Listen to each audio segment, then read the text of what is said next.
My name is Bret, and this is my first year here at Stockton, and I'm majoring in forensic psychology and minoring in Spanish.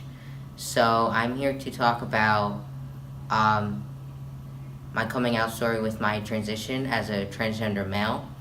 Um, I experienced a lot of discomfort in my life, and the farthest back I can remember is when I was 3 or 4 years old.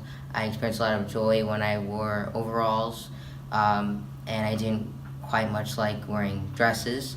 And then later when I was in first grade, I at the first time I thought about being a boy, and I asked my friends who were all girls if they ever felt that way, because kids, they go to their friends to get some reassurance, and my friends thought it was weird, and then I thought I was weird and abnormal, so I kind of was discouraged and tried to push away those thoughts. Until third grade came around, I got a little more comfortable with it, and I actually was in my room dressing up as a boy, and I felt a lot more comfortable with myself and a lot happier. And then fast forward a little bit to puberty. So middle school, things were getting really bad. My body was changing.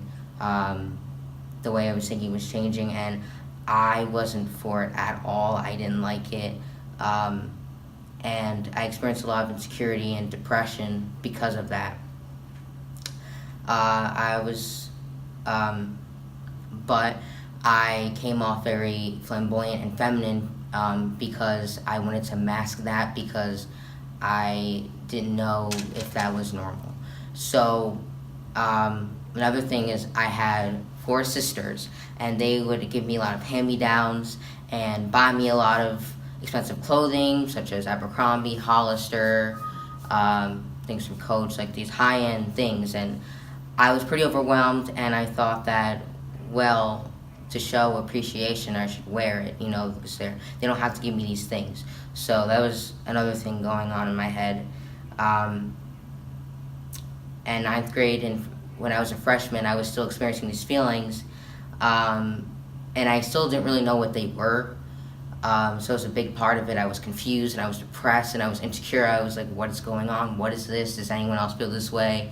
I mean, I asked my friends back in first grade, and they said no, but this is still an ongoing thing.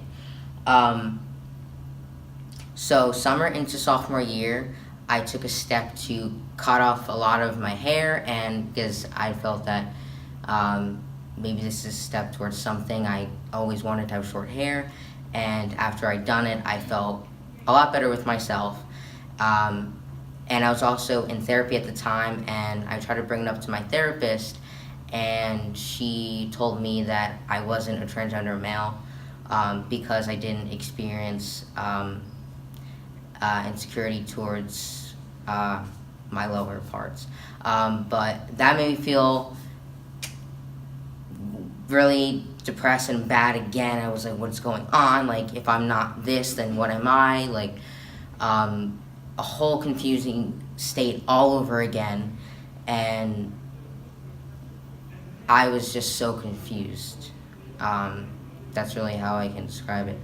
A few months later, I'm in December, and I reached out to another trans male, and I said, I'm confused. I thought I really think that this is who I am, but my therapist said no. And he said to me, well, it seems like you are, because you're experiencing these things for so long. And so I applied identity to myself. I came out to a few peers. I said, this is what has been going on for years, and they were accepting. And it was really difficult to tell people about this, because I remember years back in first grade, I didn't get such great reactions. But fortunately, sophomore year I did. And then I reached out to a counselor at my school about this. I said, I want to come out to my parents because I feel it's really important. I need to live as the person that I truly am. And so we saw each other for a few sessions because she felt that we should talk a bit more. She should get to know me better because I didn't know this lady. So a few months later, we set up an appointment with my parents, and I felt the most comfortable way for me would be to write up sort of a letter and kind of read it off to them, just so I didn't get sidetracked or anything, so I would just stay to a strict structure. And so I did that, and I kind of just forgot they were even there. I was like, I need to get in the zone and just talk about this, just let it out. And so that's what I did, and I was talking for about 10 minutes to them, just explaining everything, just so they understand, because I didn't understand this for years. So I feel that it was really important to explain what was happening. And so my mom, she came out very supportive. My dad didn't understand it, which is understandable because it took me years to understand myself. So how am I going to expect people to understand me in just 10 minutes? So after coming home that day, I was scared. I was really scared.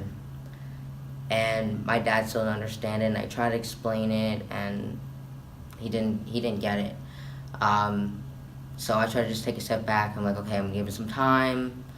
Maybe things will change. And so I gave it some time, and I was actually sad after the fact of coming out, because I was like, oh, I trusted them with this, and it wasn't the reaction I wanted. But through time, things did get better, and my mom came around. She started using male pronouns, calling me Bret, calling me her son. And my dad, still not so much, didn't get it, but at least one of my parents was there for me. And I totally support that. And as for my sisters, they're pretty much there for me. So I've got a support system in my family, and I've got a support system in my friends. So I'm very fortunate for that. I'm very happy for that. My favorite color is red. Oh, I love food. Probably eggplant parmesan. I think it's very important to look back on how far you've come, because